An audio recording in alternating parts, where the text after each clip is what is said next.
Welcome back to the Movie Scouts 007 Keyboard Road Warrior series, where we aim to prove that playing Euro Truck Simulator 2 with a keyboard on a low-end PC is just as much fun as playing it on a high-end PC with the steering wheel, pedals and a gearbox. We left off at the end of the last video having delivered our first load and parking it extremely badly, but we got an excellent rating because we didn't crash and we didn't cause any damage to the vehicle or the load. So this is our progress history. We'll visit this at the end of every drive. You can see how we're progressing. We're still, as we left off, we're a level 0 noob. We've got 54 XP before we can become a level 1 newbie. That shows that the basic details of our last journey. This shows our statistics, distances driven, including on duty and free roam. You can see that we've discovered a mere 0.25% of the map, and it shows how many deliveries you've finished, how many you've cancelled, your total game time and your total playing time. We've been going for 23 minutes. We've done our first delivery. So let's exit out of that. Let's go to the world map and show you the world map. So this is our world map. You can see that we've discovered Liverpool and Manchester, but you can also see the rest of the map is awaiting discovery. That portion of the map here is the Scandinavian edition by ProMods, the Scandinavian map. You can see we've got Norway, we've got Sweden, we've got Finland, and we've got Denmark. If we go down, you can see this portion of the map here. This is the Going East DLC that SCS have added to the game recently. You can also see that I've selected our next journey. We're going to go from Manchester to Esbjerg. Esbjerg is in the west coast of Denmark. We obtained that job by going into the job market. You can see this brand new part of the screen, part of the base menu at the bottom, the world map and the job market. So let's show you the quick job market. This is where your selection screen, and we can sort by price, we can sort by price per mile, expiration, origin. That means how quickly the offer of the job is available for. The origin of the job, the destination of the job, route length, and cargo weight. Those are the criteria by which you can sort the jobs. You will see that at the moment, by each job is a picture of a lorry. That's because you don't own a lorry. This is the lorry that you're going to use to perform that delivery. We're going to go from Manchester, and our job has disappeared. That's interesting. We're still going to Esbjerg. We're still going to Esbjerg. We're still going to Esbjerg. So when you click on the job market, you can see there's another option called Freight Market, as opposed to Quick Job. Freight Market is only becomes open when you own your own lorry. So as soon as you own a lorry, you can investigate that, and the money you get from that is significantly greater than you will get from simply taking a quick job with someone else's lorry. Now you'll see that we're no longer driving. We don't have a picture of our beautiful Volvo FH16. Instead, what we see here is a Renault. It's not my favourite of the truck manufacturers, I have to be honest, but there we are. So we are waiting to load.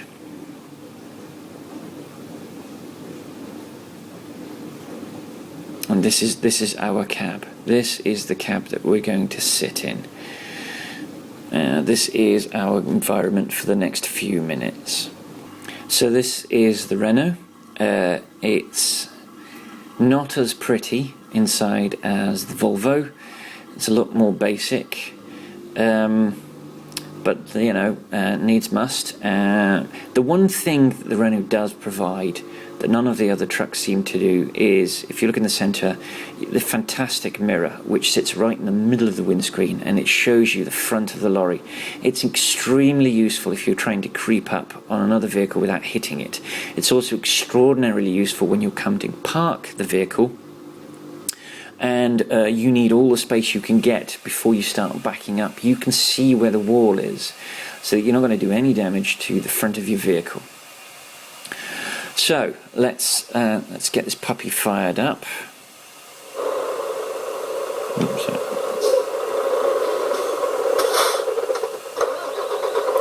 sorry, overzealous with that button. I see our parking brake indicator is just above to the right of the steering wheel logo. So we are going to change the magnification for me, and then we're going to drive out. So let us rock and roll.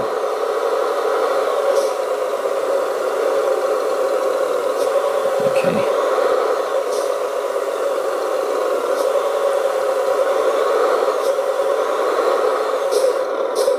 And just out of interest, let's see what our load is going to be.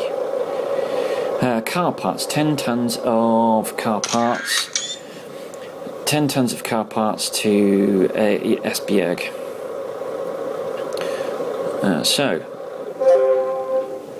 I've got mail. So if we go to the menu, let's quickly check our mail. Brand new Volvo trucks for sale. We have discovered the Volvo dealer.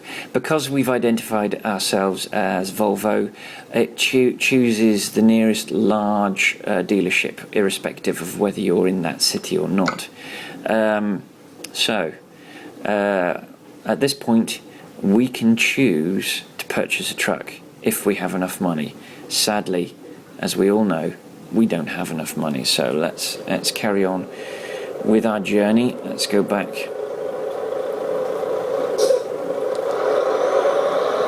to the map.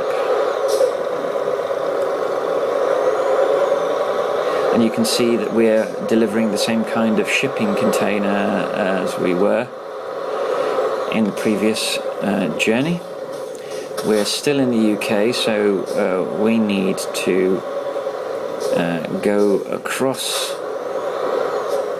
the traffic. So we're going to quickly look for a gap in the traffic on this side.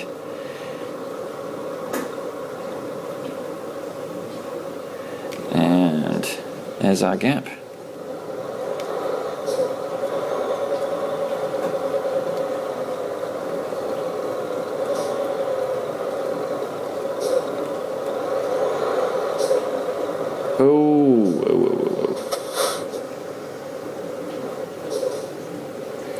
You can see that our load is not happy, and we're going to wait for a gap. That was an example, a terrible example of steering out of a location, and we're free. We didn't do any damage. We're golden. We've annoyed a whole bunch of drivers, but we haven't actually caused any damage. So we're going to wait for our for the red light to go green. In the UK, it goes yellow before it goes green. I know in other countries it goes straight to green. In New Zealand, where I'm living at the moment, you get the yellow when it's going from green to red. And New Zealanders seem to think of that as an extension of the green light, rather than this is your warning to slow down. But when it goes from red to green, it just goes straight from red to green and skips the yellow altogether. Okay, so we are on our way, and we are trying to see if we can see any speed limits, and the usual indication that there are speed limits is that the traffic around you inexplicably likes to crawl along at a relatively slow speed. 60 miles an hour, sorry, which is 90k, so we should be good to put the hammer down, because this particular lorry isn't particularly fast. I'm not a big fan of the layout of the dashboard on this vehicle. It does look a little bit twee, but Renault designs inside and out always have had that sort of little mainland European tweeness about them that sort of aren't we fantastically avant-garde in our designs. To be honest, it looks a little bit like a Fisher-Price My First Lorry. The steering wheel, nice enough. The lorry's performance, no better nor worse than a vehicle in the same price range on this game. So I don't know what, I missed that speed limit, damn it. I think that was 60, so we should be alright, but oops, and we need to change lanes because we're in the wrong lane, and hopefully we should be golden to come out. There we go. It really does pay to not chat while you're driving and to concentrate on the road ahead and the GPS to your left. Obviously I can't do that because this is a playthrough. So we are going to go to, I think it's Felixstowe we travel to Esbjerg from, or I could be wrong, it might be Dover, but it's going to be one of the two. And then, oh actually no, it could be Grimsby. That's interesting. When we get to a straight bit, we'll check the map out. Let's check the world map. We can do that at any time during the game. We're going, I think, from Felixstowe, so we're going to travel through Birmingham and... Oops, sorry, wrong one. We're going to travel through Birmingham and London, yeah, and it's Felixstowe. It's Felixstowe that we're going from. So that's fine for the time being. And we are going to be peeling off at the next junction, so let's get ourselves in the left-hand lane. It says to Liverpool, but we're really going on the M6 and we're going backwards. M6 through Birmingham. If this was a real road map, we'd be then hitting the M40 to Oxford, and then the M25. We'd go around the M25, and then we'd get the other side of London and head to Felixstowe itself. So let's get in the middle lane, which is marked for Birmingham, because we don't want to get off and go back to Liverpool, lovely as Liverpool is. So, this is the meat and potatoes of playing Euro Truck Simulator 2. It's the long haul, it's the driving, being the motorway road warrior, trying to observe speed limits, maintaining lane discipline. This is the fun part. This is the sort of the trying not to get lost, trying not to crash. This is the part I enjoy the most. Is the actual driving. We get to be a truck driver. It's good fun. And you can see, as you can see, I'm not really having a great deal of problem directing this vehicle. It's no harder to drive with a keyboard than it is to drive with a steering wheel. Obviously with a steering wheel you get the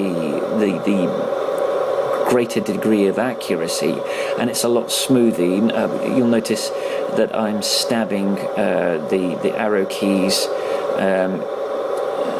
so that I can steer myself in the right direction, and that's fine.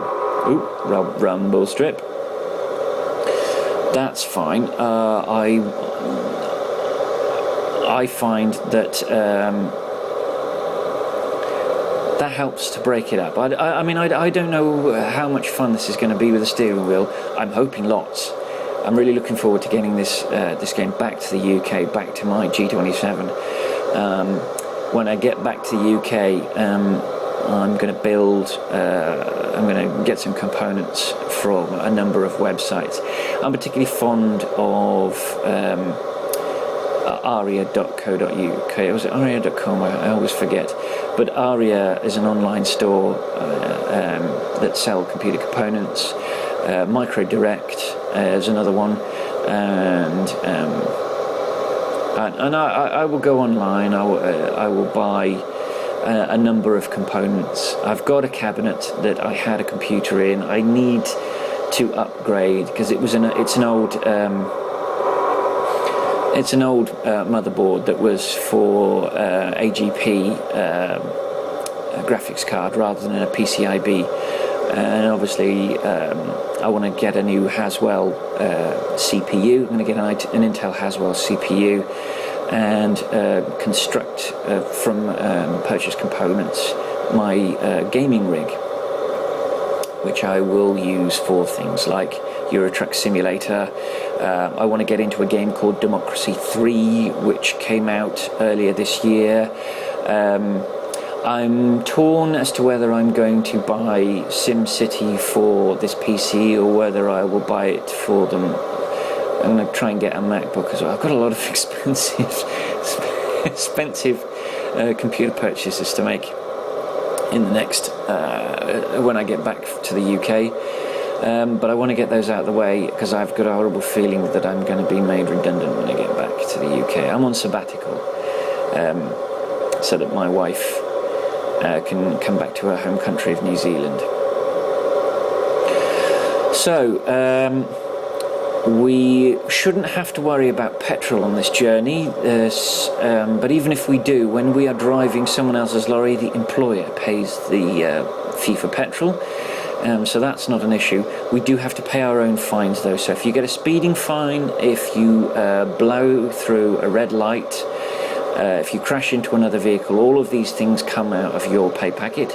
If you damage the load, that comes out of your reward for the journey. And obviously we've got a speed camera, so let's bring it back down. Let's bring the speed back down.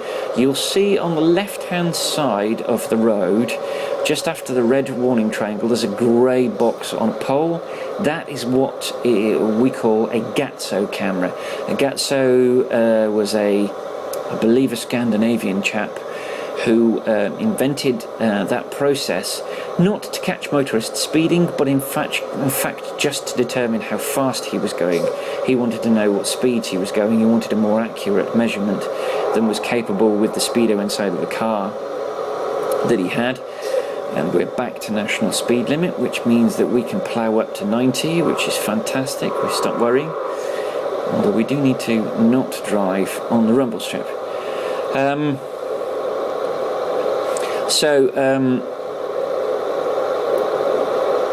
This Renault's alright. I'm not a big fan of the interior. As far as drive concerns, I'm not noticing much. In terms of its performance, it doesn't accelerate any more slowly than the Volvo. It doesn't seem to take any longer to brake. Although in fairness, actually, when you're driving these trucks, your braking distance isn't so much determined by the vehicle you're driving as it is determined by the size and weight of the load you're carrying in the back. It's remarkable. You drive just the tractor. When you've got your own vehicle, you drive the tractor to the depot to pick up the trailer, and it's like driving a car, and then you attach the trailer, and suddenly it's like you've got a 20-stone man sat on your back. which is which isn't comfortable. But it's all about what this game is about. It's about managing your resources. It's about learning new driving techniques. I tell you one thing that has always driven me bonkers is why truck drivers drive the way they do. And I really genuinely wish I had in the wrong lane, all of this explained to me when I first got my driving license. I've always hated the way that truck drivers overtake each other. When you've got a 3-lane motorway, you'll find quite often that a truck driver will pull out and very slowly overtake another truck driver. And it's always bugged me. I've always felt this was an unnecessary thing for truck drivers to do. It holds up the rest of us. It causes tailbacks. Oh my word. If I had been forced to sit for half a day with a lorry driver after I'd passed my test, I would never have thought what I've been thinking for the last 20 years. Momentum is king. If you cannot keep momentum, it costs you so much in terms of speed and time and petrol. It's a real eye-opener. It's a real eye-opener. And I genuinely wish that I had spent some time with a truck driver before I had gone onto the road.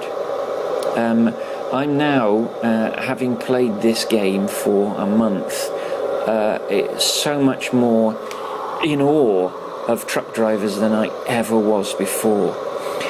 Another group of road users who really need to understand what is required of a truck driver and how much they had to cope with is cyclists. I live in London. Oops, speed camera, bring it down. Normally I live in London, and it's a big city and it's got cyclists, and I've always had a bit of a problem with cyclists. I've been a cyclist myself for many years. I never quite realised until I was a car driver or a post-cycling pedestrian just how hateful cyclists can be. I commuted from Reading to London for about 2 years, and I came to hate cyclists as a result of my commuting. I would get off the train at Paddington, I'd take a tube, and when I got off the tube, I used to have to take a 15-minute walk to my workplace. I nearly missed the M1 there. I used to have to take a 15-minute walk to my workplace from the tube station. And pretty much every single day for 2 years, I was nearly run over by a cyclist, ignoring all the road rules. Cyclists tend to have this holier-than-thou attitude that they are the only people allowed on the road. They want all the other road users to obey every law on the book, but they don't want to obey any of them themselves. And the percentage of cyclists that do things like stop at red lights, stop at pedestrian crossings, observe one-way rules, is fractional compared to those that are quite happy to break every law under the sun. That's tragic.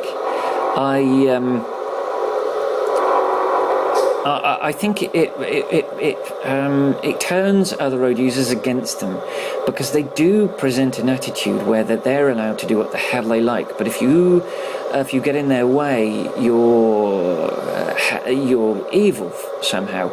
I've even seen cyclists heckling cyclists that have stopped at traffic lights.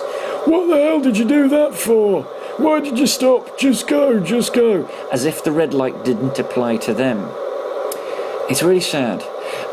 But cyclists really could benefit, in my opinion, from spending some time with a lorry driver, so that they understand just how little a lorry driver can see of the other road users. You are essentially driving a vehicle that has some tremendous blind spots, and it behooves other road users to be aware that a lorry driver doesn't have a 360-degree view of their vehicle. They have quite a limited view, and it makes sense to give them room. It makes sense not to squeeze through. I think the most jaw-dropping thing I've seen is, and I was aware of this even before I started playing the game, is that a lorry has a huge turning circle. It's not very tight at all when it's pulling a load. On it, the tractor itself has a tremendously small turning circle, but when it's articulated with a load on the back, they tend to have to pull in turn the opposite direction of a turning before they turn in the correct direction, so that they've got enough space to get the trailer around the corner without clipping the curb.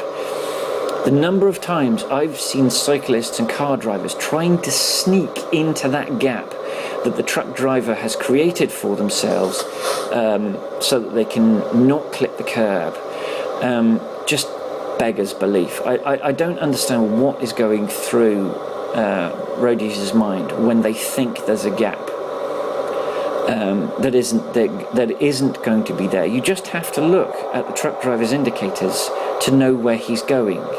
You really have to pay attention to trucks. They're a huge vehicle. You're never going to win in a battle with a truck, because it is a car. A cyclist doesn't weigh anything.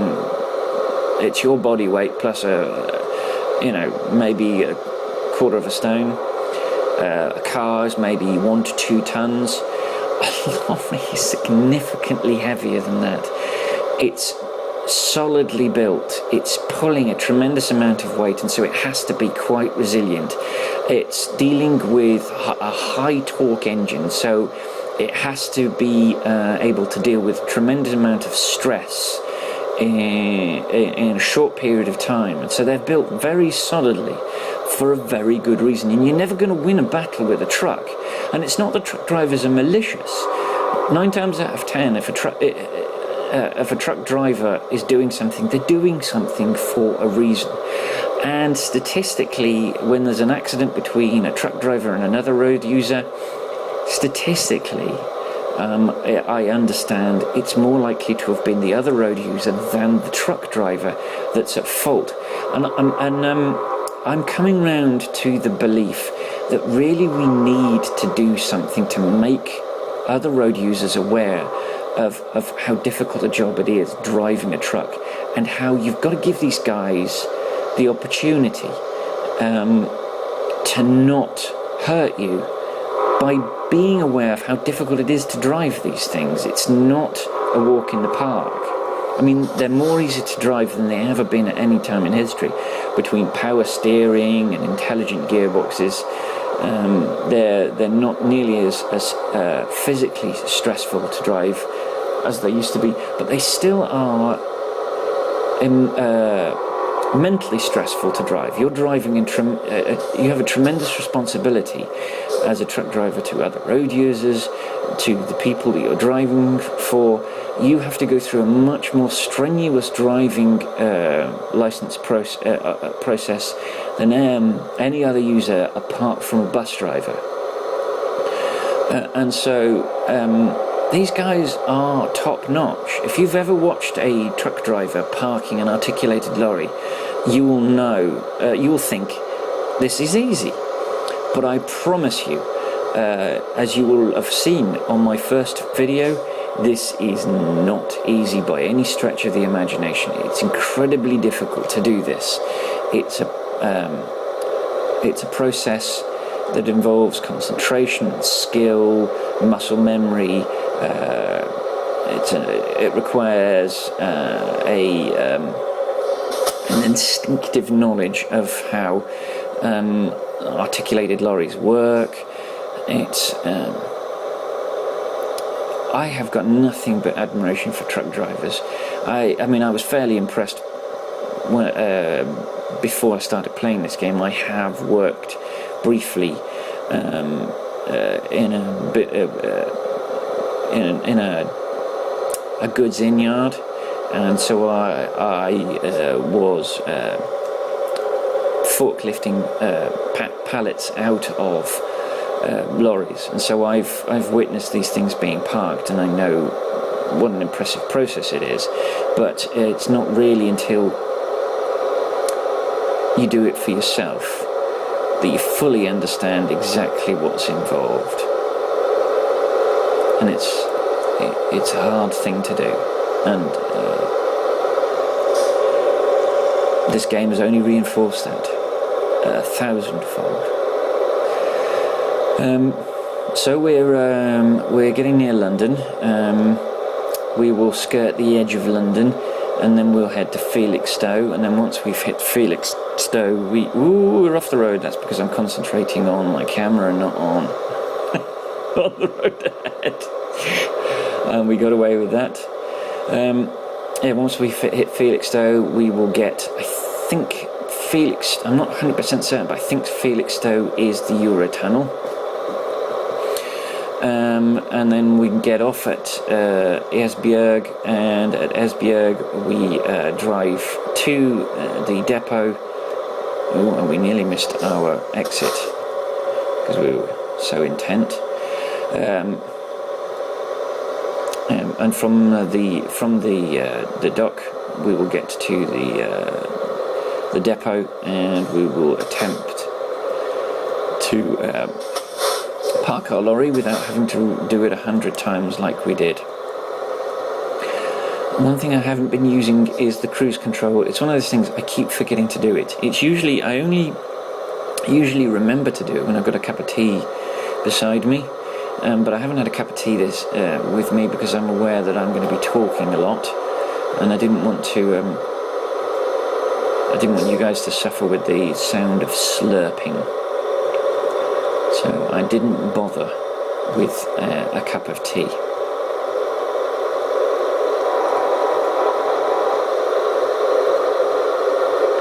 So you'll see that there are service stations, petrol stations with rest stops on them. They're going to become really important when we start doing long journeys. What you find is you get a journey of a specific length, you will get enough time to have a rest break. Essentially, you are allowed to drive for 11 hours with... Oh, blimey, no, wrong. You're allowed to drive for 11 hours without a break, and then you have to have a 9-hour break. You only get the option to have a 9-hour break. You will get warning as you're approaching that. With an hour and a half left of your 11 hours, the little bed symbol on your GPS goes red. With that one, I tend to try and stretch it as much as possible, so that speed. I saw the speed camera sign. I tend to extend it as much as possible so that we don't have to worry on the other side of the rest stop. So I tend to try and go more than half the distance, so that I can easily make the rests. I can easily get to the destination with time to spare on the other side of my rest stop. Petrol, it does not make any sense to stretch that out. Where when I've got my own truck, if I see that I'm at half load, I fill that bad boy up. It doesn't save you anything. But I'm not sure whether the realistic fuel option that we didn't untick is affected by the weight of the fuel you're carrying. If it is, it would make sense to sort of not maintain a full tank. But since I don't have that option ticked, and I'm sure I want to keep that option ticked in either my private profile or my YouTube profile, it doesn't make any sense under those circumstances to not have as full a tank as you possibly can, and it doesn't take much time at all to go into the rest stop and fill up. so it doesn't make sense not to fill up. But as we are nearly at Felixstowe and our petrol tank isn't empty, and this isn't our lorry, and I don't want to drag this video out any longer than I have to, because you're probably already getting bored with my monotonous witterings, then I'm not going to see if this guy pulls out in front of us. No, we've made it. I'm not going to stop for petrol on this journey, but I will demonstrate the rest stops in a future video. There is a point at which we're not going to be able to avoid doing that. You'll see that I do use that rumble strip quite a bit. It's oh, there's our speed limit. You'll see the double white lines on the centre of the road. This is another opportunity to lose money. It can be tempting to get impatient and overtake, but it pays. It really pays to check to make sure that line there is a single line before you start overtaking, because if it's a double line, you are going to get fined for being in the incorrect lane. Now, in UK, we go clockwise round roundabouts, and we also pay significant attention to the vehicles that are coming out of the roundabout, because these fools will pop out of the roundabout when there really isn't a gap for them to do so. Yes, if you overtake on the double yellow, you get a fine. A double line in the centre of the lanes. There is some confusion in the UK as to what constitutes a dual carriageway. A lot of British road users will tell you that what I'm just coming off is a dual carriageway because there's two lanes in each direction. That's actually nonsense. The technical description of a dual carriageway is when the directions are divided by a median or a barrier of some description. A dual carriageway can be a single lane road in each direction that is divided. See, I didn't show you the windscreen wipers, which is the P key, and I'm now going to get to show them to you. Right, we're going to go on a boat. Yes, we're going on a boat. I thought it might be the Eurotunnel, but it isn't. It is in fact a boat. So we're going to embark. We're going to go to Esbjerg directly. That's going to cost us £1,192. It will shorten our journey, and that should take us back. That should take us to the dock at Esbjerg, and then we can complete this journey. So, Esbjerg has been discovered. So, let's leave the port, and let's not forget we are now in Europe, so we need to drive on the other side of the road.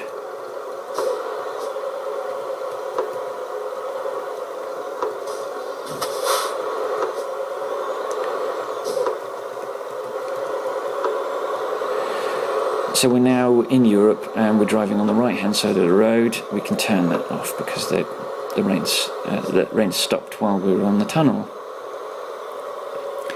And I'm going to show you the indicators,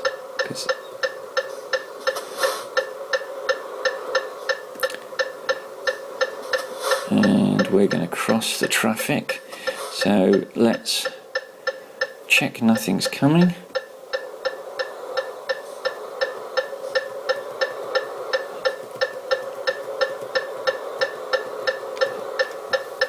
And it went off all by itself, which is fantastic.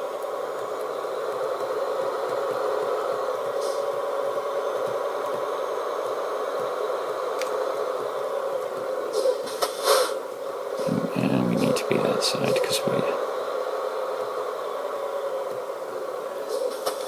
let's change our magnification. Yeah, so we're turning left, which is why we've kind of cut that poor unfortunate guy off. Ah, damn it, he's snuck up the inside. Alright, that's okay. The guy behind us has given us some room, so we're going to wait for a gap.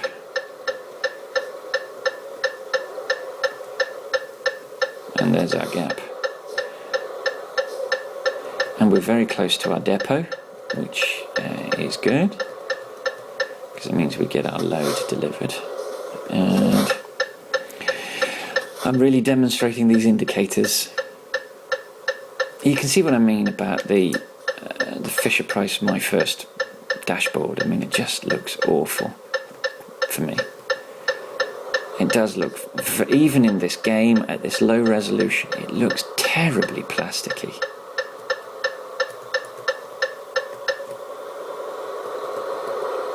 Now let's get in the left-hand lane because we're going into this yard here. And no one's coming. So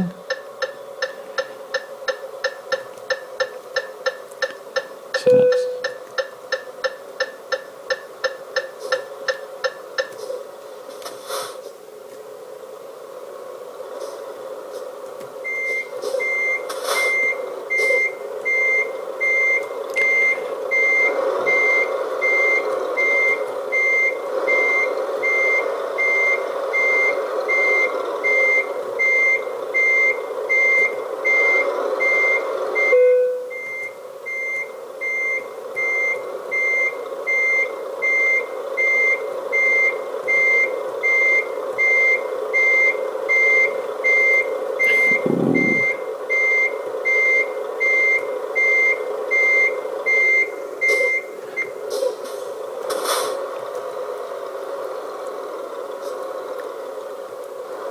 Let's pull all the way forward.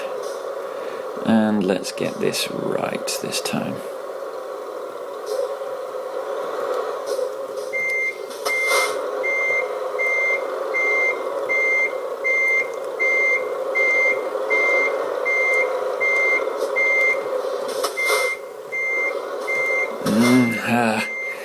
As you can see, my weak spot is coming back to bite me.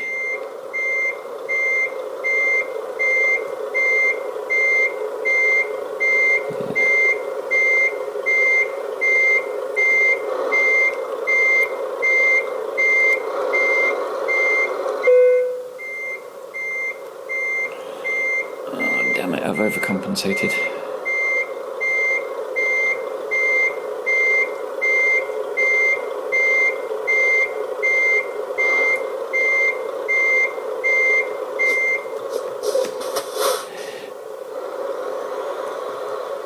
Oh gosh.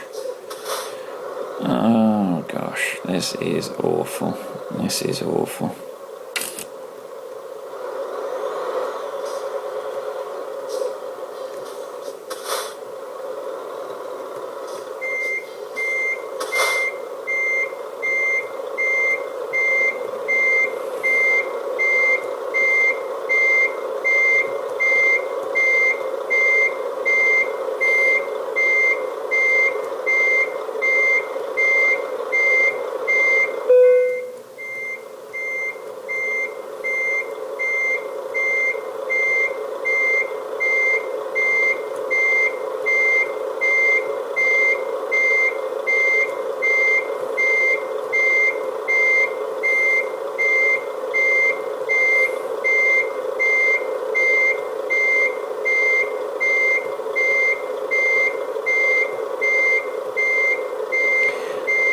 Oh, you can tell I'm concentrating because I'm not actually talking. That actually should be quite good. We should be green any minute now. And we are, we're green. So that is our, that's our delivery. Excellent. Oh wow, look at that. We are 30 from being level 2, so we jumped nearly 2 levels with that delivery. That's fantastic. I'm quite proud of that. Obviously, as always, I'm not quite as proud of the parking as I am of the rest of the driving, but there you go. No fines, no speeding tickets, no crashes, no incidents, and an excellent report. And we delivered car parts from Manchester to Esbjerg. So that's it for video for our second delivery, and all I can say is see you on the road.